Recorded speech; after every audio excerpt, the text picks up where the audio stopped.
বলো, ধান পুঁতে কত করে পা? 250 টাকা 200 টাকা করে বেতন আমাদের।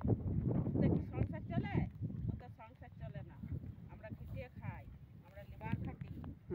আমাদের জমিও নাই, জায়গায়ও নাই, গরু নাই, বাছুর নাই, কেবল ওই একটি ঘর দাঁড়িয়ে আছে। আর কিছু নাই। সরকার থেকে কিছু পেয়েছো ফ্যাসিলিটি? সরকার থেকে ওই লক্ষ্মী ভাণ্ডার 1000 টাকা, লক্ষ্মী ভাণ্ডার 1000-এ কখন আমাদের সংসার চলবে? সংসার চলে না, তবে হাত খরচা হয়। আর ছেলে মেয়ে দেখে না, ছেলে দেখে না, একা থাকো না? ছেলে একা এগুলা রোজগার, তার ফ্যামিলি 5টা কি সংসার চালাইতে পারবে ছেলে? কোনোদিনই পারবে না। তবে আমরা দুঃখ করে খাই। আমরা হয় ইট ফেলে খাই, মাটি ফেটে খাই। আবার কি করি? আমাদের গরুও নাই, ছাগলও নাই, বাছুরও নাই, জমিও নাই, জায়গায়ও নাই। আমি উজ্জ্বল রমানি বলছি। আমি সব জিজ্ঞেস করলাম,